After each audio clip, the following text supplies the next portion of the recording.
성경 봉독하겠습니다. 마태복음 13장 24절에서 30절까지입니다. 마태복음 13장 24절에서 30절까지 같이 봉독하겠습니다. 예수께서 그들 앞에 또 비유를 들어 이르시되 천국은 좋은 씨를 제 밭에 뿌린 사람과 같으니 사람들이 잘 때에 그 원수가 와서 곡식 가운데 가라지를 덧뿌리고 갔더니 싹이 나고 결실할 때에 가라지도 보이거늘 집 주인의 종들이 와서 말하되 주여 밭에 좋은 씨를 뿌리지 아니하였나이까? 그런데 가라지가 어디서 생겼나이까? 주인이 이르되 원수가 이렇게 하였구나. 종들이 말하되 그러면 우리가 가서 이것을 뽑기를 원하시나이까? 주인이 이르되 가만두라. 가라지를 뽑다가 곡식까지 뽑을까 염려하노라. 둘 다 추수 때까지 함께 자라게 두라. 추수 때 내가 추수꾼들에게 말하기를 가라지는 먼저 거두어 불사르게 단으로 묶고 곡식은 모아 내 곡간에 넣으라 하리라. 아멘. 우리가 예수님의 그 비유를 또 우리 부활절 이후에 같이 또 이어서 살펴보도록 그렇게 하겠습니다. 오늘 본문은 이제 마태복음 13장에 그 씨 뿌리는 자의 비유 그 뒤에 이어서 나오는 비유입니다. 이 비유 속에서는 우리가 신앙생활을 하는 가운데 있어서 그 영적인 분별력을 기르는 것이 천국에 들어가는 하나의 일종의 조건일 수가 있다. 그런 취지의 말씀을 우리에게 전해주시거든요. 그래서 영적인 분별력을 우리가 왜 길러야 하며 또 그 기르는 그 과정에서 무엇을 우리가 유의해야 될 것인가. 요 점에 초점을 맞추어서 오늘 본문의 말씀을 같이 묵상을 했으면 좋겠습니다. 우리가 일상생활을 할 때도 그 애매한 상황들이 좀 벌어질 때가 있지 않습니까? 애매한 상황이라는 것은 결국 분별을 요구하는 그런 상황이지 않습니까? 그러니까 예를 들어서 이제 어떤 사람이 누구에게 아주 그 업무에 대해서 자주 가르쳐 줘요. 자주 가르쳐 줍니다. 자주 가르쳐 주는 그런 상황을 볼 때 거기에 대해서는 이제 나름대로 기준을 가지고 평가를 할 수 있을 것인데 어떤 사람은 야, 너무 간섭한다. 너무 간섭한다. 이렇게 생각하는 사람이 있을 것이고 또 반면에 참 자상하고 배려가 깊은 사람이다. 또 이렇게 생각하는 사람이 있을 수 있겠죠. 이제 그런 상황이 대립이 되는 이제 이런 예를 들면 이제 그런 현재가 이제 벌어진단 말이죠. 그랬을 때 뭐가 그 상황의 적절한 판단이냐? 애매한 거죠. 이제 그럴 때 어떤 판단을 내리느냐가 이제 그 사람과의 관계를 결정하지 않겠습니까? 상당히 중요한 거죠. 그래서 분별력을 기른다는 게 일상생활에서도 굉장히 요긴한 그런 역량이 되겠습니다. 하물며 그 영적인 그 구원을 위해서 우리가 나아가는 이 과정 속에서 이 분별력이라고 하는 것은 굉장히 중요하죠. 특히 오늘 본문은 천국과 관련된 비유거든요. 그러니까 영적인 이 비유가 이 천국에 들어가는 조건과 관계가 있고 또 천국을 바로 비유를 했기 때문에 그 조건과 더불어서 천국의 성향이 어떤 것이냐 이런 것까지 우리가 생각해 볼 수가 있습니다. 천국이라고 하는 것은 영적인 분별력을 의미한다. 이렇게 얘기할 수도 있고 또 천국에 들어가려면은 영적인 분별력을 갖춰야 한다. 이렇게도 얘기할 수가 있는 것이죠. 왜냐하면 천국은 좋은 씨를 제 밭에 뿌린 사람과 같다 그랬거든요. 천국이 이제 이런 성향을 가진 사람과 같다 그랬으니까 이 사람이 들어갈 곳 그곳을 천국이라고 보자면은 영적인 분별력을 갖추어야 천국에 들어갈 수 있다 이렇게 얘기할 수 있고 또 천국을 바로 이런 사람에다가 비유를 했기 때문에 천국의 성향이 그러하다는 거죠. 분별을 해야 된다는 거예요. 분별을. 그러니까 좋은 씨를 제 밭에 뿌리는 이거 이제 분별인 거죠. 근데 이 분별에 더해서 좋은 씨를 또 좋은 밭에 골라서 뿌렸는데 그 이후에 벌어지는 또 다른 상황이 전개가 되거든요. 거기에 있어서도 분별을 해야 된다. 그런 얘기를 이제 하는 것이 오늘 비유의 내용이죠. 오늘 비유를 보면은 이제 이 밀과, 여기 이제 곡식은 이제 밀이라고 생각해 봅시다. 거기 이제 밀을 주로 이제 수확을 하니까. 밀과 가라지가 이제 한밭에서 자라는 거죠. 근데 밀과 가라지는 처음에 자랄 때는 구별이 잘 안 된다고 그럽니다. 이 비슷하니까. 구별이 잘 안 돼가지고 있는데, 주수 때가 되면은 표시가 나는 거죠. 가라지는 이제 고기가 훨씬 크게 자라고, 또 이제 생김새도 좀 달라지고, 그렇게 돼가지고, 결국은 이제 주수 때 이 가라지를 뽑아서 이제 버리는 그런 일이 벌어지는데, 종들은 주인한테 묻죠. 지금 우리 종의 입장에서 보니까 가라지하고 밀이 자라는 것 같습니다. 자라는 것 같습니다. 지금 저거를 우리가 작업을 할까요? 이렇게 이제 주인에게 묻죠. 그랬더니 주인이 얘기를 하기를, 지금 뽑지 마라. 지금 뽑는다고 하다가 곡식, 그러니까 밀까지 이렇게 뽑아서 버리게 될 게 우려된다. 이렇게 얘기를 하죠. 그래서 이 비유 속에서 우리가 그 분별력이라고 했을 때 분별력의 그 내용이 뭐냐라고 우리가 따져보면은 밀과 가라지를 분별하는 것도 중요한 분별력 중에 하나죠. 그렇죠? 종들도 이제 그걸 분별하긴 했습니다. 그런데 주인이 보인 그 분별력의 영향은 종들이 보인 것과 또 다른 차원이죠. 상황을 보는 거예요. 상황을. 분명히 밀과 가라지가 섞여 있는 걸 봤고 구분할 수 있거든요. 있는데 주인은 지금 뽑지 마라. 지금 뽑다가는 온전한 곡식까지 같이 뽑는다. 이 얘기를 한 거죠. 상황에 대한 분별력. 주인이 보여준 것이죠. 우리가 신앙생활을 할 때는 예를 들어서 선과 악의 문제, 이거를 우리가 구별하는 거 중요하죠. 그런데 어떤 상황에서 내가 그 판단을 할 것인가, 그 상황에 대한 배려, 이것도 굉장히 중요한 거거든요. 옳지만은 옳다는 그 생각을 어떤 시점에 이야기하고 또 상대방이 어떤 상태일 때 이야기하고, 이게 굉장히 중요하잖아요. 분명히 옳은 얘기인데도 시기를 가려서 얘기를 해야 되거든요. 그런 것들이 분별력인 것이죠. 그거를 또 우리의 삶의 조건에다가 이제 적용을 해 봤을 때 우리가 옳은 일을 하는 것에 대해서는 그게 하나님께서 명령하신 일이고 또 그 일에 헌신을 해야 된다는 걸 알고 있지 않습니까? 옳은 일을 해야 되죠. 근데 우리가 옳은 일을 하는 그 과정 속에서 이 옳은 일을 하는 이 상황이 나를 의롭게 만드는 그런 경우들이 생기거든요. 나를 의롭게 만드는 거. 그러면은 내가 지금 하고 있는 이 일이 하나님의 뜻을 쫓는 것인가? 나의 의로움을 더 공고히 하기 위한 그런 과정인가? 이거 구별해야 되는 거죠. 이거 분별해야 되는 거예요. 이 상황을 분별하는 게 주인이 보여준 그런 분별력이 필요한 것이거든요. 그러니까 주인이 보인 그런 분별력을 우리가 우리의 신앙생활 속에 적용을 하지 않으면은 나는 내 의로움을 쌓고 신앙생활을 하는 거죠. 내 의로움. 이 문제인 거죠. 이런 것들을 이제 우리가 살펴볼 수 있는 계기로서 오늘 본문을 같이 이제 살펴봤으면 좋겠습니다. 제일 중요한 거는 이제 우리가 이 천국에 가려고 하는 목적을 가진 사람으로서 이 사람이 갖춰야 될 그 영적 분별력의 내용이 어떤 것인가, 이거 우리가 살펴봐야 되는 것이죠. 자, 그러면은 우리가 제일 중시해야 되는 우리 신앙생활에 있어서의 그 가라지는 조금 전에 말씀드렸듯이 나의 의로움이라고 이렇게 얘기를 해볼 수가 있겠습니다. 이 점에 있어서 어쩌면은 실패한 사례라고 볼 수 있는 사람들이 바리새인들이거든요. 바리새인들은 우리가 성경에서 볼 때 위선자라고 낙인이 찍혀가지고 이 사람들이 본질적으로 악한 사람이다 이런 생각을 갖기 쉬운데 그렇지는 않습니다. 신앙적인 열정이 굉장히 강한 사람들이죠. 이스라엘 역사를 볼 때 기원전 그 2세기경쯤에 그 이스라엘에게서 예를 들면은 마지막 통일 왕조가 한번 세워진 적이 있습니다.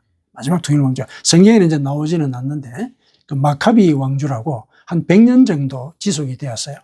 100년 정도 지속이 되는 통일 왕조가 있었거든요. 이 통일 왕조라는 건 이제 그 전에 바빌론에 잡혀갔다가 다시 돌아와 가지고 나라가 이제 좀 어수선하잖아요. 어수선 이제 그런 상태가 한 300, 400년 지나와요.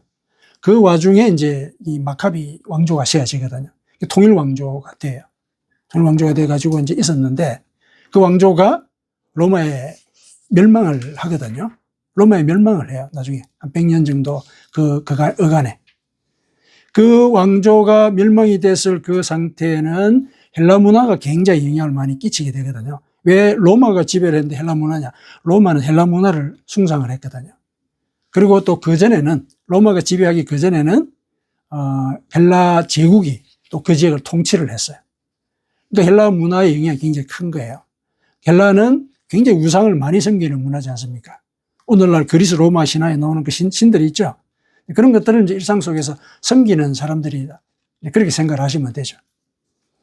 그러니까 굉장히 우상 숭배를 많이 하는 그 와중에 그런 문화가 이스라엘 백성들의 그 성전 문화에 침범을 하는 거죠. 그때 각성을 한 사람들이 바리새인들이에요. 그때 각성. 하나님의 말씀을 말씀대로 지킬 수 있어야 된다. 그래서 자기들을 구별된 자라고 불렀습니다. 말씀대로 지키기 위해서. 그 바리새파에서 바리새라는 건 파리시임이라는 단어에서 나온 말이거든요. 분리되다, 구별되다 그런 뜻이에요. 구별된 자들이라는 거예요. 자기는 하나님의 말씀을 지키는 데 있어서는 그만큼 성심을 다해서 지키려고 노력했던 그런 사람들이었거든요. 그러면은 신앙의 열정이 굉장한 사람들이죠. 말씀대로 지키려고 하는 거.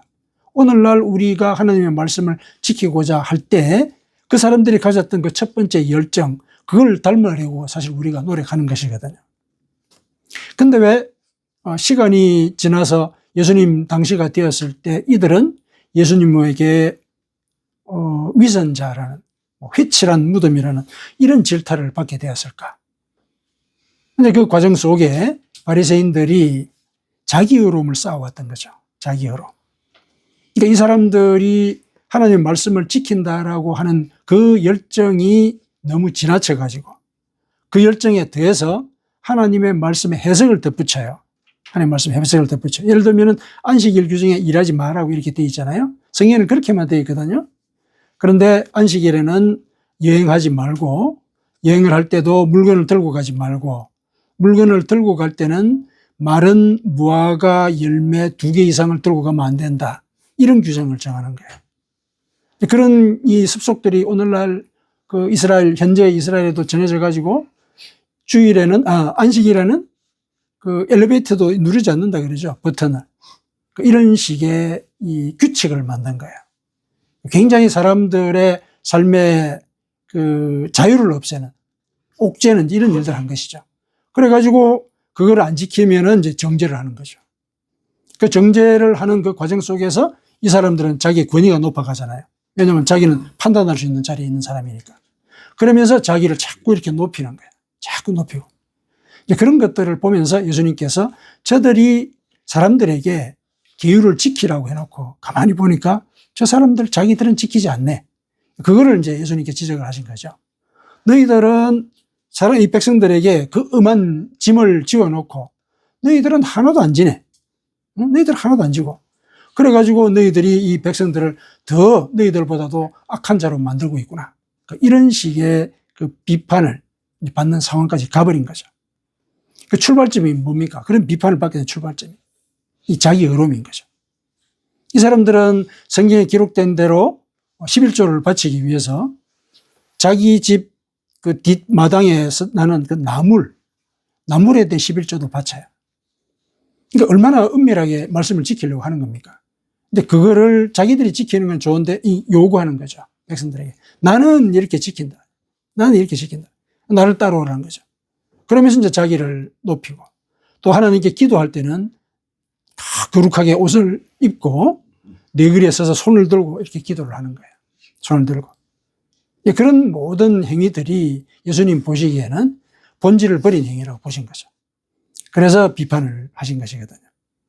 이 사람들은 하나님을 믿는다라고 하면서 결국은 자기의 의로움을 쌓아가는 그런 과정들을 살아가고 있었다. 그걸 지적을 하는 거죠. 이 사람들은 이 본문에 의하면은 자기 의로움과 하나님의 뜻을 분별하지 못한 거예요. 하나님의 의로움과 자기의 의로움을 분별하지 못했다는 얘기예요. 그게 이제 문제인 것이죠. 자, 그러면 이제 이 바리새인들의 그런 행위들이 결국은 자기 의로움을 섬기는 그 일 때문에 하나님의 비판을 받은 것이고, 예수님의 비판을 받은 것이고, 그 비판은 이 마태복음 그 23장에 가면 굉장히 가열을 차잖아요. 화 있을진저. 지옥에 갈 거란 얘기잖아요. 지옥에 갈 거라. 여기서는 이제 천국에 가는 그 상황을 갖다 얘기하고 있잖아요. 천국에 가는 상황. 근데 그들에게 대해서 화 있을진저. 이렇게 말씀하시는 것은 지옥에 간다는 거죠. 영적인 분별력을 발휘하지 못하고 자기 의로움을 쌓는 것은 그거는 자기를 섬기는 것이다. 그러니까 자기가 죽으면은 자기가 쌓아놓은 그 의로움도 다 죽는 것이다. 그 얘기를 하신 거예요. 근데 그런 상황이 전개될 거라는 걸 이제 경고를 하시면서 이제 우리가 그 경고의 의미를 이 말씀을 이해를 할 때 같이 적용을 해볼 수가 있어야 되겠죠. 그러면은 우리가 신앙생활을 하는 데 있어서 자기 의로움을 쌓을 수 있는 그 예를 들면 영역이 뭐가 있을까? 이렇게 생각을 해봤을 때 정의감이잖아요. 정의감. 그 다음에 또 우리가 구제와 봉사를 하잖아요. 구제와 봉사하는 것. 또 그 다음에 우리는 이 성취하려는 목적의식이 있죠. 신앙적인 목적의식이 있단 말이에요. 그러니까 이런 어떤 성취의 의욕. 이러한 세 가지 정도를 우리가 생각해 볼 수가 있어요. 왜냐하면 이 세 가지는 하나님께서 당신의 속성으로 우리에게 일러주신 것이기도 하고 또 이것을 실현하기 위해서 노력하라고 요구를 하신 부분이죠. 정의감에 대해서는 우리가 어떻게 하나님의 속성으로 연결할 수 있습니까? 당신이 자기가 정의 하나님이라고 얘기를 하잖아요. 당신은 정의 하나님이라고 그러죠. 정의를 살피시는 분이시라고. 그렇게 얘기를 하죠. 그러니까 우리도 정의를 쫓아가야 되는 거죠. 정의를 쫓아가야 돼요. 그 다음에 봉사하고 구제하는 거 있죠. 오죽하면은 너희들이 구제할 그것이 나한테 빌려주는 거다. 이렇게 얘기를 하셨겠어요. 굉장히 중요하다는 거죠. 긍휼히 여기시는 이제 그런 은혜를 하나님께서 보여주셨고 우리로 또 따르기를 원하시잖아요. 하나님이 이제 권고를 하시는 거죠. 그 다음에 표대를 향해서 나아가라, 달려가라. 이 바울 사도가 권면하는 거잖아요. 신앙이 성장하도록 하기 위해서 달려가라. 이렇게 얘기를 하죠. 목적의식을 갖고 그 목적을 성취해야 된다. 물론 신앙적인 목적이지만 그렇게 얘기를 했단 말이죠. 그러면은 그 과정들은 결국은 우리의 의로움을 쌓아가는 과정이에요. 그렇죠. 우리의 의로움을 쌓아가는 과정이란 말이에요. 그런데 그 과정 속에서 그러면은 자기의 의로움이라는 것이 신앙에 해가 된다는 것은 뭐냐? 하나님을 보고 또 하나님께서 말씀하신 바에 따르면은 실은 그런 의로운 행위를 계속 해야 되는데 그 행위를 하는 과정 속에서 비판을 받게 되는 자기의 의로움이라는 건 뭐냐는 거예요. 그게 이제 분별력이 필요한 것이죠. 그게 뭐냐?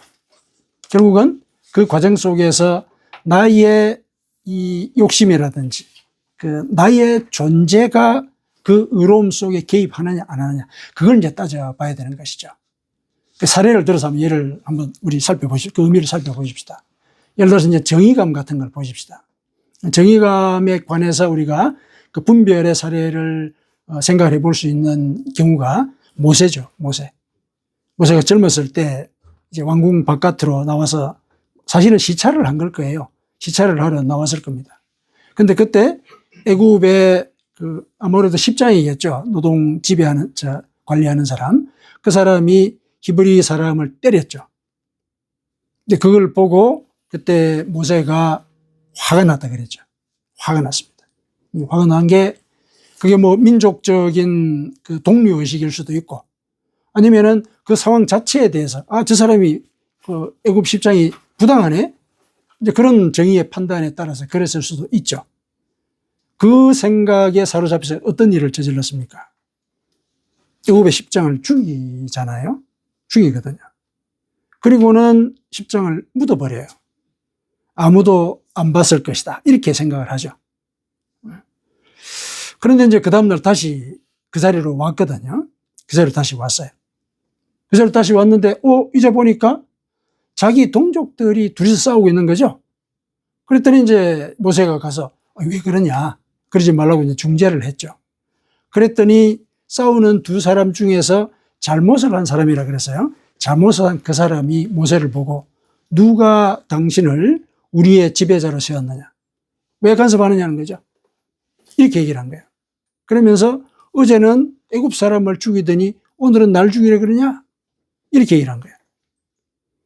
그 얘기를 듣고 이제 모세는 내가 한 일이 탈로가 났구나. 탈로 났다는 소문이 났구나. 이런 얘기죠. 그 도망을 갔죠. 모세는 그 상황 속에서 아마 정의감에 불탔다라고 우리가 얘기를 할 수 있죠. 아마 그런 상황이라면 누구든지 이렇게 감정이 솟구치지 않겠습니까? 이 정의감. 특히 이제 같은 동족이다. 뭐 같은 식구다. 그러면은 뭐 더 그러죠. 더 이제 그런 이제 생각들이 솟구칠 수가 있는데 그런 상황 속에서 우리가 이제 살펴봐야 될 게 이거죠. 만일에 모세가 그 다음 날도 그 자리에 갈 거라면은 예를 들어서 첫날 그 애굽 십장이 그 사람을 때릴 때 화난 그 마음에 대해서 예를 들어서 화는 내일 내자. 예를 들어 이런 마음을 한번 품었다고 생각해 보십시다. 어차피 내일 갈 거니까 상황을 보니까. 만일에 그런 마음을 한번 품었다라면은 일이 어떻게 전개되었을까? 이렇게 생각해 볼 수 있는 거죠. 정의감 좋잖아요. 좋거든요. 정의를 따라야 된단 말이에요. 근데 그때 이 모세는 사실은 자기의 그 욱한 마음을 다스리지 못한 거죠. 그 상태에서. 그 순간을 참 이기기가 우리 보통 인간으로는 참 어렵죠. 욱할 때 그걸 다스리는 게 얼마나 어렵습니까? 이제 그걸 다스리려면은 평소에 나한테 자꾸 주시를 해야 되는 말이 있는 거죠. 화는 내일 내자. 화는 내일 내자. 저도 이제 들은 말이긴 한데, 아주 우리가 묵상할수록 우리에게 깊은 가르침을 주는 그런 말씀이라는 생각이 듭니다. 이거는 걱정에도 마찬가지죠. 걱정은 내일 하자. 그렇게 얘기할 수 있는 거죠. 그 상황을 우리가 한번 돌아볼 필요가 있는 거죠. 모세를 통해서는. 그걸 이제 분별력을 기른다고 볼 수가 있죠. 그 다음에 구제와 봉사. 구제하고 봉사하는 이제 그 일은 참 의롭고 사람들의 존경을 받고 영광을 얻을 수 있는 그런 일이지 않습니까? 그리고 우리 교회에서도 이제 그거를 권장하고 실제로 같이 그 일을 위해서 노력하기도 하고 그런단 말이죠. 그런데 구제와 봉사는 예수님도 얘기하셨듯이 오른손이 하는 일을 왼손이 모르게 하기가 참 어렵단 말이에요. 두 손이 있는데 어떻게 각 손이 다르게 할 수가 있느냐는 말이에요. 그렇지 않습니까? 오른손이 하는 일 왼손이 모르게 못한단 말이에요. 두 손이 다 있는데 참 어렵거든요. 그래서 예수님께서 말씀하신 것이죠. 오른손이 하는 거 왼손이 모르게 하라. 그 말씀은 뭡니까? 네가 하기 어렵다는 거예요. 네가 하기 어렵다. 내 마음속에서 의로움이 솟구치고 내가 한 일에 대해서 우울감이 들어가지고 내가 그 상황을 지배하려는 그런 생각이 들 때 그걸 다스리기가 참 어렵단 말이죠. 그때 기도를 하는 거죠. 기도하는 거예요. 하나님께. 내 마음속에 일어나는 이 우월감은 내가 사실은 도와준 그 사람을 지배하려는 생각과 같은 거거든요. 지배하려는 거예요. 이거 이제 비슷한 사례를 예수님께서 비유로 하나 드신 게 있죠. 그 바리새인과 그 세리의 기도. 물론 이 상황이 구제하고 봉사하는 상관이 없는데 바리새인은 이 세리를 보면서 기도를 했죠. 제가 저 세리와 같지 않은 것에 감사합니다. 이렇게 기도를 했잖아요. 근데 예수님께서 뭐라 그러시냐면은 저 바리새인은 자기를 스스로 높이고 있구나. 자기를 스스로 높이고 있다고 본 거예요. 그렇죠? 저 세리와 같지 않은 것을 감사합니다. 이렇게 얘기하니까 자기를 높이는 거예요. 그 상황은 구제와 봉사에도 역시 적용이 되는 거죠. 내가 저와 같은 처지에 있지 않은 것을 하나님 감사합니다. 같은 기도와 마찬가지라는 얘기예요. 자기를 높이는 거죠. 그런 식으로. 근데 거기에 대해서 예수님께서 말씀하셨죠. 자기를 높이는 자는 낮은 자가 된다. 그 비유에서 가르치고자 하시는 그 취지가 그거였어요. 예수님께서 직접 그 얘기를 하셨거든요. 자기를 높이려는 자는 낮춰지게 된다. 오히려 자기를 낮췄던 저 세리가 의로운 자라고 하나님의 평가를 받게 될 것이다. 이렇게 얘기를 했거든요. 그러면 그 상황을 주재하는 분은 누구냐? 하나님이 보고 계시는 거죠. 하나님이 세리의 기도를 받으신 거잖아요. 그러니까 우리가 구제나 봉사를 할 때는 이 일은 하나님이 보신다. 이런 생각을 갖고 하시면 되는 거죠. 그러면 내가 사람들에게 자랑할 일도 없고 그 도움을 받은 사람에게 내가 우월감을 느낄 이유도 없는 거죠. 하나님이 보신다. 이거는 산상수훈에서도 예수님께서도 일러주신 말씀이잖아요. 은밀한 가운데 보시는 하나님께서 너의 은밀한 행위를 갚아주실 것이다. 이렇게 얘기하잖아요. 그 은밀한 행위라는 게 결국 드러내지 않는 거죠. 겉으로 자랑하는 것뿐만 아니라 내 속으로도 있는 생각들, 거기에도 해당이 되는 거예요. 왜냐하면 하나님 우리 중심을 보시잖아요. 말은 겉으로 드러나지 않고 자랑하지 않더라도 내 속에서 내 도움을 받은 그 사람을 내가 지배를 하고 이런 의식을 갖게 된다면 하나님 보시는 거죠. 그래서 이 구제와 봉사가 나로 하여금 그 의로움의 자리에 나를 끌어올리게 될 때 이런 생각이 든다면은, 그런 생각이 든다면은 하나님이 보신다. 하나님이 보신다. 이런 생각을 해야 되는 거죠. 이게 이제 영적 분별력이 있는 상황이에요. 그런 역량을 갖춘 것이죠. 그 다음에 목표의식이 있죠. 목표의식. 우리는 신앙의 목표를 갖고 살고 있지 않습니까? 제일 궁극적인 목적이 천국이죠. 천국을 위해서 실은 이 땅의 삶을 살아가는 거예요. 왜냐고요? 이 땅에서 어떻게 사느냐에 따라서 천국의 생활이 그만큼 익숙해지거든요. 우리가 이 땅에서 살아가는 것은 천국의 삶을 당겨와서 사는 거예요. 천국에서 어떻게 살지 습관을 길들이는 과정이 이 땅에서의 삶이에요. 여기 고생하러 온 게 아니에요. 우리가 목적을 가진 게 그거죠. 내가 천국에 가서 낯선 곳에 간단 말이에요. 예를 들면 얼마나 힘들겠어요. 예를 들면 우리가 생각할 때. 그런데 이미 이 땅에서 천국의 삶을 나는 연습을 했어요. 연습을 했단 말이죠. 그러면은 그곳에서 더 자유롭게 우리는 지낼 수 있는 거죠. 그 과정을 우리가 지금 살고 있는 겁니다. 여기 벌 받으러 온 거 아니에요. 이 땅에서. 그래서 내가 내 영혼을 고양시키는 그 과정이 천국의 삶을 준비하는 과정이에요.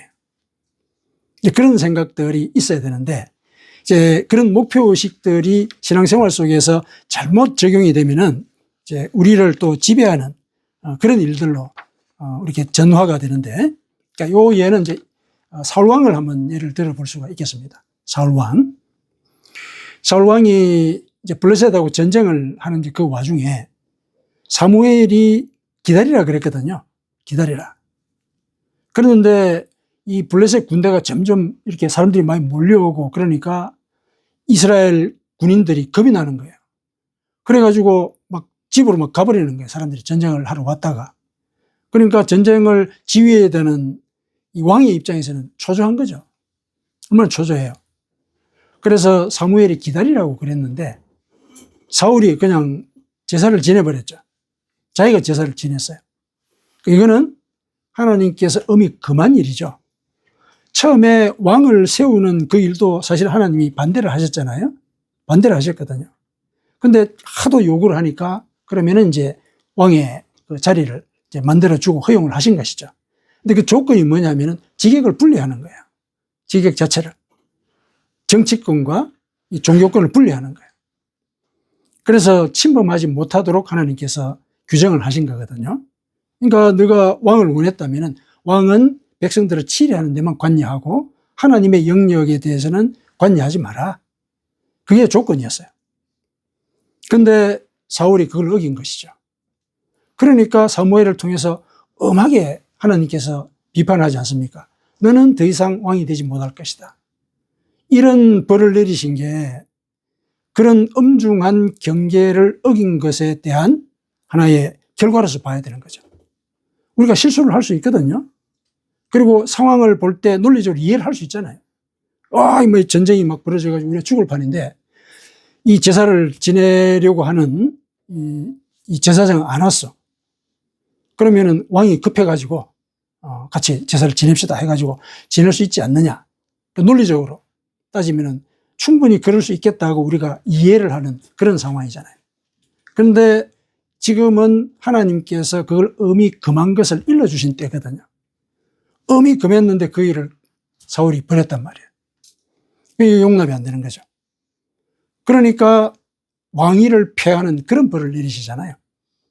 엄한 이 잘못을 저지른 것이죠. 왜냐하면은 물론 정치권이 종교권을 침해한 그런 요소도 있지만은 하나님의 그 예배 행위를 어떤 일을 하기 위한 통과 의례로 여긴 거예요. 사울이. 오히려 예배를 드리지 않고 그냥 맞서 싸웠다면은 급해서 그렇다고 얘기할 수 있는데 그 급한 상황 속에서 예배를 드렸다는 것은 뭐냐면은 하나님을 이용하겠다는 거죠. 하나님을 이용하겠다. 왕이. 그런 상황이 이제 그 속에 녹여져 있는 거예요. 사실 논리적으로 인간적인 논리를 갖다 넣었을 때 참 분별하기가 어려운 상황이기는 한데 하나님은 그 상황 속에서 영적인 분별력을 요구하시는 것이죠. 나에게 올리는 그 예배를 너희들의 목적을 위한 어떤 통과 의례로 삼는가. 그거는 용납할 수가 없다. 갈라디아서 6장 7절에 그러죠. 나를 만홀히, 하나님은 인간에 의해서 만홀히 여기심을 당하실 분이 아니다. 분명히 그렇게 그 엄명을 하고 있거든요. 근데 만홀히 여긴 거예요. 이 사울이. 거기에 대해서 이제 그 사무엘을 통해서 이제 지적을 하신 것이죠. 여기서 이제 영적인 우리가 분별력을 발휘를 해야 되는 지점이 있는 것이죠. 그러니까 아주 급하고 힘든 일이 있다 하더라도 하나님의 것은 하나님에게, 그죠? 그리고 우리의 것은 우리, 이 분별을 지켜야 되는 것이죠. 이 점을 놓친 것이죠. 그래서 우리가 예를 들어서 이와 같은 상황, 사울과 같은 그런 상황이 벌어졌을 때 우리 속에는 이런 생각을 가질 필요가 있죠. 사울은 좀 급했죠. 급한 거예요. 그래서 무슨 일을 이룬다라고 얘기했을 때는 속도가 중요한 게 아니다. 속도가 중요한 게 아니고 방향이 중요한 것이고 본질이 중요한 것이다. 그러니까 자기 스스로에게 그런 말을 되낼 수가 있어야 하는 것이죠. 이 분별을 내가 지금 해서 결정을 내려야 되는 그런 상황일 때 내가 지금 이걸 빨리 결정을 해야 되느냐 아니면은 큰 방향을 보고 결정해야 되느냐 이걸 먼저 자기한테 물어보라는 얘기죠. 그것이 우리에게 영적인 분별력을 기르는 그런 길이 되는 것이다. 그 세 가지 점에 있어서 우리는 영적인 분별력을 기르는 그 과정들을 다시 이렇게 묵상을 할 수 있어야 되는 것이죠. 우리가 범하기 쉬운 자기 어려움을 쌓을 수 있는 영역이 이 세 가지인 거예요. 그렇죠? 정의감, 그 다음에 구제와 봉사, 그리고 성취하려는 의욕. 요 세 가지 영역. 이거는 하나님께서도 권장하시는 일이었다는 거. 그렇죠? 이게 밀이란 말이에요, 밀. 하나님의 뜻대로 하면은 이게 알곡이 된단 말이죠. 근데 거기에 나의 욕심이 개입을 한다는 거죠. 이게 갈라진 거예요. 겉에 형태는 같단 말이에요. 똑같이 의로운 일을 한단 말이죠. 그런데 나중에는 결국 하나는 뽑혀 나갈 그런 행위가 된다는 것이죠. 근데 이 세 가지는, 우리가 성경을 통해서도 확인할 수 있지만은 이 불교에서도 이 세 가지를 언급을 하고 있어요. 인간이 빠지기가 쉬운 거란 얘기예요. 이 종교적으로 이렇게 공통적으로 가르치는 이 말씀이거든요. 그러니까 불교에서는 이 탐진치라 그러잖아요. 그러니까 탐욕, 욕심이죠. 내 성취 욕구, 뭔가를 하고자 하는 그런 욕구. 그 다음에 진이라고 하는 화를 내는 거예요. 화를 내는 거. 정의감이죠. 그 다음에 자기가 누구를 도왔다고 자랑하고 하는 거 있죠. 자기를 내세우는 거. 이거 어리석은 일이라고 보는 거죠. 왜냐하면 자랑하는 순간 공격자가 생기게 돼 있어요. 우리가 그렇잖아요. 누가 잘하면은 박수는 쳐주면서 마음속에 다른 생각을 품는단 말이에요. 그게 이 보통 사람들의 반응이란 말이죠. 어리석은 일이라는 얘기예요. 자랑한다는 게. 그러니까 이거를 불교에서는 삼독이라 그래요. 인생에 있어서 삼독. 우리 기독교에서도 마찬가지란 말이죠. 그래서 오늘 이 본문은 우리 삶 속에서 하나님을 믿는 가운데 의로움의 결실로서 정의감을 키워야 되고 또 구제와 봉사를 열심히 해야 되고, 그리고 천국의 목표를 향해서 달려가는데 헌신을 해야 됩니다. 헌신을 해야 돼요. 이게 결실을 맺어야 된단 말이죠. 결실을 맺어야 되는데 이 결실을 맺는 그 과정이 가라지가 돼서는 안 되는 거죠. 가라지가 돼서는 안 되는 거죠. 그래서 이러한 상황이 나의 욕심과 결부되는 것을 예를 들어서 예방을 하려면은 우리는 기도해야 되는 거죠. 성령의 도우심을 받아야 되는 거죠. 성령의 도우심. 왜냐하면은 이런 기본적인 욕구는 불교에서도 얘기하듯이 보통 사람들의 이 마음속에 지평이 그러하다는 얘기예요. 그렇다면 모든 인간이 그러하다는 얘기인데, 그러면 이 모든 인간들이 보이는 이와 같은 보편적인 반응을 어떻게 우리가 통제할 수 있느냐? 성령이 도우셔야 되는 거죠. 예수님께서도 얘기하셨죠. 너희들이 나를 따르려면은 자기를 부인하고 자기 십자가를 지고 따라야 된다. 그랬죠. 자기를 부인하는 게 뭡니까? 그분의 하신 그 말씀에서 자기를 부인하는 것과 자기 십자가를 지는 것은 같은 말이에요. 같은 뜻이에요. 자기를 부인하는 게 십자가를 지는 것만큼 힘들다는 얘기예요. 어렵단 말이죠. 자기를 죽여야 되는 일이라는 거잖아요. 자기 십자가라는 게 자기를 죽이는 일이라는 얘기죠. 그러면은 그 일을 내 의지로 할 수 있느냐는 거죠. 하나님께서 내 속에 말씀을 심어 놓으셨고 그 말씀이 나를 변화시키도록 하겠다고 새 언약을 맺으신 거, 그거를 기억을 하십시다. 그 말씀이 사실은 성령이거든요. 우리가 하나님을 믿겠다라고 고백을 했을 때는 성령이 우리 속에 계속 계세요. 항상 계십니다. 성령은 우리를 떠나지 않습니다. 근데 왜 성령이 떠난다는 이런 얘기를 하고 성령이여 다시 오시옵소서 이런 얘기를 합니까?